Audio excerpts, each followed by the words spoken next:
ልማር ልጄ ወገን ዘመድ የለኝ ሀብት የለኝም ከእጄ።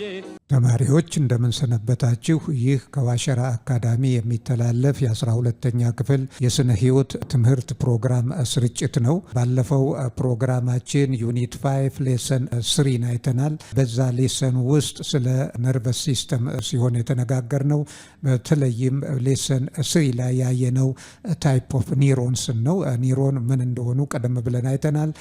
ኒውሮኖች ደግሞ በሚፈጽሙት ተግባራት አንጻር በሶስት እንደሚከፈሉ ሞተር ኒውሮን፣ ሴንሰሪ ኒውሮን እና አሶሺዬቲቭ ኒውሮንስ ተብለው በሶስት እንደሚከፈሉ እነኚህ ሶስት የኒውሮን አይነቶች ደግሞ የሚያከናውኗቸው ክንውኖች ስትራክቸራሊ ሶስቱም አንድ አይነት ቢሆኑም ከሚሰሩት የስራ ክንውን አንጻር መልእክትን ከየት እንደሚቀበሉና ወዴት እንደሚወስዱ ተንተርሶ በሶስት ላይ ተከፍለዋል። እንዲህ እነኚህ ሴንሰሪ ከሴንስ ሪሴፕተር ተቀብሎ ወደ ሴንትራል ነርቨስ ሲስተም የሚያቀብል ኒውሮን አይነት ነው። ሞተር ኒውሮን ፕሮሰስ የሆነ ኢንፎርሜሽን ከሴንትራል ነርቨስ ሲስተም ተቀብሎ ወደ ኢፌክተር ኦርጋኖች የሚያስተላልፍ ነው።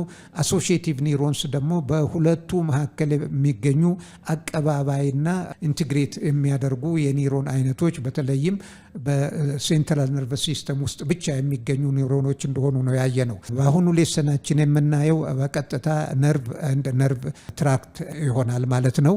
እንግዲህ እዚህ ጋር ነርቭ is a group of bundles of neurons with a blood vessel and connective tissue። እንግዲህ ነርቭ ስንል የኒውሮኖችን አንድነት የያዘ በንድል ወይንም ግሩፑን በአንድነት ብዙ ኒውሮኖችን ውህድ የምንገልጽበት ተርም ነው ማለት ነው። ነርቭ ስንል group of bundle of neurons with blood vessel፣ ይሄ እንግዲህ ደም ቨስልንም ያካትታል። እንደዚሁም ኮኔክቲቭ ቲሹ በንድሉን አያይዞ ያለ ኮኔክቲቭ ቲሹ አለ። እነኚህ ሴሎች ደግሞ ምግብ ይፈልጋሉ። ምግብ የሚያገኙት በብለድ አማካኝነት ነው። ይሄ የደም ስሮች ጋር የተያያዙ ናቸው። እነኚህን በአንድነት ነርቭ የሚል ስያሜ እንሰጣለን። ኒውሮን ስንል ኢንዲቪጁዋል ነርቭ ነው እና ነርቭ በአጠቃላይ ባዮሎጂካል ተርም የሚገልጸው የኒውሮኖችን እና የደም ስር እንደዚሁም ኒውሮኖቹን በአንድነት አጣብቆ የያዘውን ኮኔክቲቭ ቲሹ በጥቅሉ የምንጠራበት ስያሜ ነው ማለት ነው። ሴንሰሪ አፈረንት ነርቭስ፣ ሴንሰሪ ወይም አፈረንት ነርቭስ ደግሞ ነርቭስ አር ሜድ አፕ ኦፍ ሴንሰሪ ኒውሮንስ ኤግዛምፕል ኦፕቲክ ነርቭ ኤንድ ኦልፋክተሪ ነርቭስ። እንግዲህ ነርቭ ሴንሰሪ ነርቭ፣ ሞተር ነርቭ፣ ሚክስድ ነርቭ፣ አሶሺዬቲቭ ነርቭስ ብለን ልንጠራ እንችላለን። ሴንሰሪ ነርቭስ በምንልበት ጊዜ የሴንሰሪ ነርቮች በንድል የያዙት የደም ስር እንደዚሁም እነሱን በአንድነት አዋህዶ ከያዘው ኮኔክቲቭ ቲሹ ጋራ ነው ማለት ነው ሴንሰሪ ነርቭ ስንል እና ይሄ ለምሳሌ ኦፕቲክ ነርቭ ከአይናችን ወደ አንጎላችን መልእክትን የሚያስተላልፉ የነርቮች በንድል ነው። ኦልፋክተሪ ነርቭ ደግሞ እንደምታውቁት ከአፍንጫችን ስሜል ሪሴፕተር የሆኑ ነርቭ በንድሎችን ይዞ ወደ አንጎላችን ሴንትራል ነርቨስ ሲስተም የሚያመራ የነርቭ በንድል ነው ማለት ነው። ኦፕቲክ ነርቭ ከአይን ወደ ሴንትራል ነርቨስ ሲስተም፣ ኦልፋክተሪ ነርቭስ እነኚህ ደግሞ ከአፍንጫ ወደ አእምሯችን ወደ ሴንትራል ነርቨስ ሲስተም የሚወስዱ ናቸው። እነኚህን እንግዲህ ኦፕቲክ ነርቭ ወይንም ሴንሰሪ ነርቮች ናቸው። ኦልፋክተሪ ነርቭ እና የኦፕቲክ ነርቭ ኤግዛምፕሎች ናቸው። ሌላ ሞተር ወይንም ኢፈረንት ኒውሮንስ፣ እነኚህም እንግዲህ ሞተር ወይንም ኢፈረንት ነርቭስ ስንል የኢፈረንት ኒውሮኖችን ውህድ የብዙ ኢፈረንት ኒውሮኖች ወይንም ሞተር ኒውሮኖች ውህድ በተጨማሪም የደም ስርና ኮኔክቲቭ ቲሹ የያዘውን ነው ሞተር ነርቭስ ወይንም አፈረንት ነርቭስ የምንለው ማለት ነው። ይሄ ሞተር ኒውሮንስ አውቶኖሚክ ነርቭስ አር ሞተር ኒውሮንስ፣ አውቶኖሚክ ነርቭስ አር ሞተር ኒውሮንስ። የዚህ የሞተር ነርቭስ ኒውሮን አይደለም፣ ሞተር ነርቭስ ኤግዛምፕል አውቶኖሚክ ነርቭስ ናቸው ማለት ነው። ሌላው እዚህ ጋር የምታዩት ሚክስድ ነርቭስ፣ እንግዲህ ከተርሚኖሎጂው ራሱ መገመት ትችላላችሁ። ሚክስድ ነርቭስ አር ነርቭስ ዛት ኮንቴን ቦት ሴንሰሪ ኤንድ ሞተር ኒውሮንስ አር ኮልድ ሚክስድ ኒውሮንስ። most of the peripheral nerves such as the sciatic nerves in the legs are the mixed nerves እንግዲህ ሴንሰሪ እና ሞተር ነርቭን በአንድነት የነሱ ውህድ የሆኑ ነርቮችን ሚክስድ ነርቭ እንላቸዋለን። እነኚህን ሚክስድ ነርቮችን አያይዞ ካለው ኮኔክቲቭ ቲሹና ብለድ ቨስል ጋራ በአጠቃላይ እነዚህንን ሚክስድ ነርቭ ብለን እንጠራዋለን ማለት ነው። ይሄ ነው እንግዲህ ልዩነቱ በሴንሰሪ ነርቭስ በሞተር ነርቭስ ወይንም ሚክስድ ነርቭስ በምንልበት ጊዜ በንድል ኦፍ ነርቭስ ዊዝ ኮኔክቲቭ ቲሹ ኤንድ ዜር ብለድ ቨስል ነው ማለት ነው። ሌላው እንግዲህ ዚ ተርም ነርቭ ትራክ refers to group of nerves within the central nervous system እንግዲህ ይሄ ነርቭ ትራክ የምንለው ደግሞ ሴንትራል ነርቨስ ሲስተም ልብ አድርጉ። ሴንትራል ነርቨስ ሲስተም ስፓይናል ኮርድን እና አንጎላችንን የሚያካትት ነው። እዛ ውስጥ ያሉ የነርቮችን ውህደት በአጠቃላይ ለመጥራት የምንጠቀምበት ስያሜ ነው ማለት ነው ነርቭ ትራክ በምንልበት ጊዜ። እዚህ ጋር ደግሞ አለው the term nerve tract refers to group of nerves within the central nervous system። እንግዲህ ሴንትራል ነርቨስ ሲስተም ብሬን እና ስፓይናል ኮርድን ያጠቃልላል ማለት ነው። all the neurons in the nerve tract are connected with either sensory or motor activities። እንግዲህ በዚህ በነርቭ ትራክ ውስጥ የሚካተቱ ኒውሮኖች በሙሉ ወይንም ከሴንሰሪ ወይንም ከሞተር አክቲቪቲ ጋራ የሚቀናጁ ናቸው ማለት ነው፣ ወይንም ግንኙነት ያላቸው ናቸው ማለት ነው። እንግዲህ የሚገኙት በአጠቃላይ አንጎላችን ውስጥ ያሉትን የነርቭ ውህዶች መጥሪያ ስያሜ ነው። አንጎላችን ውስጥ ያሉ የነርቭ ውህዶች ደግሞ የሴንሰሪ ኒውሮኖች ጫፍ ወይንም ሴል ቦዲ እና የአክሶን ቲፕ ነው። እንደገና የዴንድራይት ቲፕ ኦፍ የሞተር ኒውሮን ወይንም የሪሌ ኒውሮን ሊሆን ይችላል። እነኚህን ክንውኖች የሚያገናኙና ይህንን አክቲቪቲ ውስጥ ሮል ያላቸው ናቸው ማለት ነው። ትራክስ አር ኦፍን ሪፈርድ አዝ ዋይት ማተር። እነኚህ ደግሞ ነርቭ ትራክስ የምንላቸው ዋይት ማተር ተብለው ይጠራሉ። the myelin sheaths of the neurons give them a white color። myelin sheaths ታውቃላችሁ፣ fatty substance which covers axon is referred as myelin sheaths። ይሄ myelin sheaths ሽፋን ደግሞ ነጭ ከለር ስላለው ይሄ ከለር ተንተርሶ ነው ዋይት ማተር የሚለው ስያሜ የተሰጠው ማለት ነው። ሌላው ሳይናፕስ። ይሄ ሳይናፕስ ደግሞ the junction between two neurons axon to dendrite or between a neuron and a muscle is known as a synapse። እንግዲህ በአንዱ አክሶን ቲፕ እና በሌላው ደንድራይት ቲፕ መካከል በሁለት ኒውሮኖች መካከል ፕሮቶፕላዝሚክ ጋፕ አለ፣ ወይንም በሞተር ኒውሮን ጫፍና በኢፌክተር ኦርጋንስ መካከልም እንደዚሁ ፕሮቶፕላዝሚክ ጋፕ አለ። በቀጥታ የተነካኩ አይደሉም። ይሄንን ጋፕ ሳይናፕስ ብለን ነው የምንጠራው። ይሄ እንግዲህ ሳይናፕስ የሚባለው ይሄ ነው ማለት ነው። ጋፕ ቢትዊን the axon tip of one neuron and dendrite tip of another neuron or the axon tip of one neuron and effector organs is referred as a synapse። ይሄ ነው እንግዲህ ሳይናፕስ ማለት ያ ነው። ሌላ የምናየው ነርቭ ኢምፐልስ ኤንድ ትራንስሚሽን። ነርቭ ኢምፐልስ እና ትራንስሚሽኑን እንግዲህ ስለ ሳይናፕስ፣ ነርቭ ትራክስ፣ ነርቭ በንድል፣ ኒውሮኖች፣ ታይፕ ኦፍ ኒውሮንስ በአጠቃላይ አይተናል። አሁን በቀጥታ ደግሞ የምናልፈው ስለ መልእክት እንዴት ነው በነርቮች መካከል የሚተላለፈውን የምናይ ይሆናል። እዚህ ጋር አርስቶ እንደምታዩት ነርቭ ኢምፐልስ ኤንድ ትራንስሚሽን፣ ነርቭ ሲግናሎች እንዴት ነው የሚተላለፉት ነው። ሶዲየም ቻናል ኤንድ ፖታሲየም ቻናል ኦን ዚ ሜምብሬን ኦፍ ኤ ኒውሮን አር ክሎዝድ። እንግዲህ በአክሶን ሜምብሬን በስተውስጥና በስተውጭ በኩል ሶዲየም አየን እና ፖታሲየም አየን አለው። እነኚህ ዝግ ሆነው ነው የምናገኛቸው በኖርማል ኮንዲሽን። ዚስ ስቴት ኦፍ ሬስቲንግ ኒውሮን ኢዝ ኮልድ ፖላራይዝድ ስቴት። ይሄ እንግዲህ ኒውሮኑ መልእክት በማያስተላልፍበት ጊዜ በስተውጭና በስተውስጥ የሚገኙት የሶዲየም እና የፖታሲየም አየኖች ዝግ ሆነው ይገኛሉ። ኒውሮኑም በፖላራይዝድ ነው፣ በፖላራይዝድ ስቴት ወይንም ሬስቲንግ ስቴት ላይ ነው ያለው እንላለን። መልእክት እያስተላለፈ አይደለም ነው ማለት ነው። ዘ ኒውሮን ኢዝ ሲግናል ቻርጅድ። እንግዲህ ኒውሮኑ ኤሌክትሮሲግናሊ ቻርጅድ ማለት ነው በስተውጭ እና በዚ ኒውሮን ኢዝ ኤሌክትሮኔጋቲቭሊ ቻርጅድ ነው። ኤሌክትሮሲግናል ሳይሆን ዚ ኒውሮን ኢዝ ኤሌክትሮኔጋቲቭሊ ቻርጅድ። በኒውሮኑ አት ሬስቲንግ ስቴት ወይንም ፖላራይዝድ በሚሆንበት ጊዜ ኤሌክትሮኔጋቲቭሊ ቻርጅድ ነው ማለት ነው። ልብ አድርጉ። ፖላራይዝድ ወይንም ኒውሮን አት ሬስቲንግ ስቴት ኢዝ ኤሌክትሮኔጋቲቭሊ ቻርጅድ ማለት ነው። ኤ ስቲሙለስ ኢኒሺየትድ ባይ ሜካኒካል ኬሚካል ኤንድ ፊዚካል ስቲሙሌሽን causes the initiation of impulse and this results depolarization or action potential.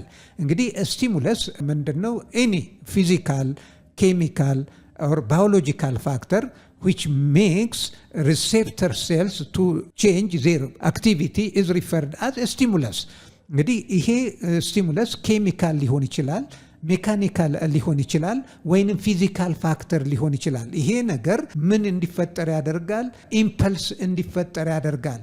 እንዲህ ይሄ ኢምፐልስ ደግሞ ኒውሮኑ ፖላራይዝድ የነበረው ኒውሮን ዲፖላራይዝድ ወይንም ሬስቲንግ ፖቴንሻል ወደ አክሽን ፖቴንሻል እንዲለወጥ ያደርገዋል ማለት ነው። ይሄ እንግዲህ ስቲሙለሱ ነው። ፖላራይዝድ የሆነውን ኒውሮን ዲፖላራይዜሽን እንዲፈጠር ወይንም አት ሬስቲንግ ስቴት የነበረውን ኒውሮን ሬስቲንግ ፖቴንሻል ወደ አክሽን ፖቴንሻል እንዲለወጥ ያደርጋል ማለት ነው። ነርቭ ኢምፐልስ ትራቨሊንግ አሎንግ ኤ ኒውሮን ኢዝ ማኒዩት electrical event that works as a result of charge difference across the membrane axon. እንግዲህ የዚህ ስቲሙለስ በሚከሰትበት ጊዜ የቻርጅ ልዩነት እንዲገለጽ ይሄ አት ሬስቲንግ ስቴት የነበረው ስቲሙለሱ የኤሌክትሪክ እንትኑን ፖላራይዝድ የነበረውን ውዥቀት እንዲከተል ያደርግና ይሄ የከረንት ውዥቀት ደግሞ በሲግናል መልክ እንዲተላለፍ ያደርጋል ማለት ነው። አክሽን ፖቴንሻሉ different across the membrane. The wave of positive charge inside the axon is known as the action potential. እንግዲህ ውጪ የነበረው ይሄ ፖላራይዝድ ሆኖ በውጪ ፖዚቲቭ ነው፣ በስረኛው ኔጋቲቭ ነበረ። ስቲሙለስ በሚከሰትበት ጊዜ ፐርሜቢሊቲው ይጨምርና ፖዚቲቭ ቻርጅ ወደ ውስጥ ይገባና ከረንት ዌቭ ፎርም አድርጎ ፍሎ አድርጎ ቦታው ተመልሶ እስኪረጋጋ ድረስ ዌቭ ፎርም ያደርጋል። ያንን ዌቭ ነው እንግዲህ ዌቭ ኦፍ ኤሌክትሮኬሚካል ኢምፐልስ ነው አክሽን ፖቴንሻል የምንለው ማለት ነው። ትራሽሆልድ ፖቴንሻል እንግዲህ ትራሽሆልድ ፖቴንሻል ደግሞ ምንድነው ማለት ነው? the voltage at which depolarization of a cell leads to generation of an action potential is called threshold potential. እንግዲህ ይሄንን ፖላራይዝድ የነበረውን ሴል ዲፖላራይዝድ ለማድረግ ቻርጅ ኃይል ያስፈልጋል። ይሄ የኃይል መጠን ፖላራይዝድ የነበረውን ዲፖላራይዝድ ለማድረግ የሚያስፈልገው የኤሌክትሪካል ኢነርጂ መጠን ትራሽ ፖቴንሻል እንለዋለን። እንደገለድገመው ይሄንን the voltage at which depolarization of a cell leads to generation of an action potential is called threshold potential. እንዴ ሬስቲንግ ፖቴንሻል ወደ አክሽን ፖቴንሻል እንዲለወጥ የሚያደርገው ኃይል ነው ማለት ነው ትሬሽሆልድ ፖቴንሻል የምንለው። ሌላው ሃይፐር ፖላራይዜሽን። እዚህ ደግሞ ሃይፐር ፖላራይዜሽን is increasing neuronal membrane potential to more than its usual resting potential in bracket negative 65 millivolts, making it harder to induce the cell to produce an action potential. እንግዲህ ይሄ ሃይፐር ፖላራይዜሽን በምንልበት ጊዜ ይሄ የራሱ ይሄ ፖላራይዝድ የሆነው እንትን ኢነርጂ አለው፣ ውስን ኢነርጂና ሲዩተብል የሆነ ኢነርጂ አለው። ይሄ ኢነርጂው ከፍ ያለ ከሆነ ፖላራይዝድ የሆነውን ዲፖላራይዝድ ለማድረግ ችግር ይፈጠራል ማለት ነው። እንግዲህ ኖርማሊ ፖላራይዝድ ከሚሆነው የበለጠ ሊይዝ የሚገባው ኃይል የበለጠ ፖላራይዝድ ያደርገው አያይዞ የሚያቆይ ኢነርጂ ኤክሰስ በሚኖርበት ጊዜ ዲፖላራይዝ አድርጎ ወደ አክሽን ፖቴንሻል ለመለወጥ አስቸጋሪ ያደርጋል ማለት ነው። ይሄን አይነት ኦቨር የሆነ ኢነርጂ ነው ሃይፐር ፖላራይዜሽን የምንለው ማለት ነው። ይሄም እንግዲህ በዚህ ጋር ኔጋቲቭ 65 ሚሊ ቮልት ነው ማለት ነው። ይሄ የሚያሳየው ሪፍራክተሪ ፔሪድ እዚህ ጋር ደግሞ refractory period ምን ማለት ነው? A brief period following the generation of an action potential during which a neuron is hard to re-exist. እንግዲህ ይሄ ሪፍራክተሪ ፔሪድ የምንለው ደግሞ ምንድነው? በጣም አጭር ጊዜና አክሽን ወደ ፖቴንሻል ተከስቶ እንደገና ወደ ሬስቲንግ ፖቴንሻል እስከሚቀየርበት ጊዜ ያለችዋ ፍራክሽን ኦፍ ሰከንድስ ይሄ ሪፍራክተሪ ፔሪድ ይባላል ማለት ነው። ዌቡ ሰርኩሌት አድርጎ ቻርጆቹ የነበሩበት ቦታ እስኪመለሱ ድረስ ያለው ሂደት ማለት ነው። ሌላ ሬስቲንግ ፖቴንሻል resting potential when an axon is not conducting an impulse and resting, its membrane is polarized. That is, the outside is positive compared to the inside, which is negative. እንግዲህ ሬስቲንግ ፖቴንሻል በሚሆንበት ጊዜና ኢምፐልስ ኮንዳክትድ በማይሆንበት ጊዜ የውጭኛው ፖዚቲቭሊ ቻርጅድ ነው፣ ውስጠኛው ኔጋቲቭሊ ቻርጅድ ነው። under this condition the voltmeter record a membrane potential equals to about negative 65 millivolts, indicating the inside of the neuron is more negative than the outside. This is called resting ፖቴንሻል። እንግዲህ በሬስቲንግ ፖቴንሻል ጊዜ ቮልቴጁ ኔጋቲቭ 65 ሚሊ ቮልት ነው ማለት ነው እና የኒውሮኑም የውስጠኛው ክፍል ሞር ኔጋቲቭሊ ቻርጅድ ነው ከውጭኛው ይልቅ። በዚህም የተነሳ ዚስ ፎርስ ኦፍ አትራክሽን ሃይ ነው ማለት ነው። ፖላራይዝድ ይሆናሉ። ኔጋቲቭ ቻርጅ በኢንተርናሊ ስላለ ፖዚቲቭን በላይ በኩል ያሉትን ስበው ይይዙታል። እንዲያውም ስቦ ለመያዝ ኃይል አላቸው ማለት ነው። በቁጥሩ ኔጋቲቭ ቻርጁ ከዛ የሚያመዘነ ስለሆነ እዚህ ጋር የምታዩት አለ። እዚህ የምታዩት እዚህ ኢንፎርሜሽኖች መጽሐፋችሁ ላይ ያለ እንትን ነው። ሬስቲንግ ፖቴንሻልን የሚያሳይ ነው። እዚህ ሬስቲንግ ፖቴንሻል ላይ እንደምታዩት እዚህ ጋር ኔጋቲቭ 65 ሚሊ ቮልቴጅ ያለው ነው። እዚህ ጋር እንትኑ ፖዚቲቭ ቻርጆች በላይኛው በአክሰንት ሜምብሬን በላይኛው በኩል ይታያሉ። እዚህ ጋር ኔጋቲቭ ቻርጆች አሉ። በዚህም የምታዩቸው እዚህ ጋር የምታዩቸው እዚህ ጋር ወይን ጠጅ የሚመስሉት ፖታሲየም አዮኖች ናቸው። እዚህ ጋር ደግሞ የምታዩት ሶዲየም አየን ነው። ሁሉም ግን ዝጎች ናቸው። ልብ አድርጉ። ይሄ የተዘጋ ነው፣ እዚህም የተዘጋ ነው። የተዘጉበት ምክንያት ደግሞ አት ሬስቲንግ ስቴጅ ስለሆነ ነው። ወደዚህም ወደዛም የማስተላለፍ ነገር የለም። እንግዲህ ይሄንን እናያለን ማለት ነው። ሬስቲንግ ፖቴንሻል ጊዜ ኒውሮኖች ይሄንን ነው የሚያሳየው። እዚህ ጋር አክሶን ሜምብሬን ነው ይሄ የምታዩት ክብ ቱብ መስሎ የሚታየው የአክሶን ሜምብሬንን ያሳያል። እዚህ ጋር ደግሞ እነኚህን አዮኖችን ነው የሚያሳየው። እዚህ ጋር የፖታሲየም ነው። ይሄኛው ቢጫ መስሎ የሚታየው ደግሞ የሶዲየም አየንን ያሳያል። እዚህ አውትሳይድ አክሶን፣ እዚህ ጋር ደግሞ ኢንሳይድ አክሶን፣ እዚህ ኢንሳይድ ፓርት እና የአውትሳይድ ፓርቱን ያሳያል። እንግዲህ ይህንን ይመስላል ማለት ነው ኒውሮን አት ሬስቲንግ ስቴጅ ማለት ነው። እሺ እንግዲህ ተማሪዎች አሁን በዩኒት 4 ላይ ስለ ነርቭ እና ነርቭ ትራክት አይተናል። እንደዚሁም ስለ ነርቭ ኢምፐልስ ነው ያየነው። እንግዲህ እዚህ ጋር ያየናቸውን ፖይንቶች ነርቭ ኢምፐልስ ምን እንደሆነ፣ ነርቭ ኢምፐልስ እንዴት እንደሚተላለፍ መሳሰሉትን አይተናል። አክሽን ፖቴንሻል፣ ሬስቲንግ ፖቴንሻል ምን ማለት እንደሆነ፣ ፖላራይዜሽን እና ዲፖላራይዜሽን ምን ማለት እንደሆነ አይተናል። ኢምፐልስም እንዴት በኒውሮኖች ውስጥ እንደሚተላለፍ ነው ያየነው። እንግዲህ ይህንን ሌሰን በዚህ እናጠቃልላለን። በሚቀጥለው ሌሰን እስከምንገናኝ ድረስ ይህንን ሼር፣ ሰብስክራይብ እና ላይክ ማድረግ አትርሱ።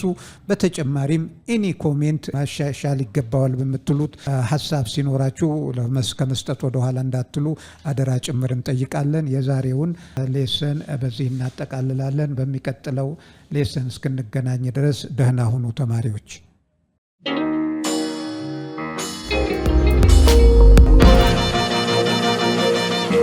ፀሐይ ነው ላልተማረ ሰው ግን ቀኑ ጨለማ ነው።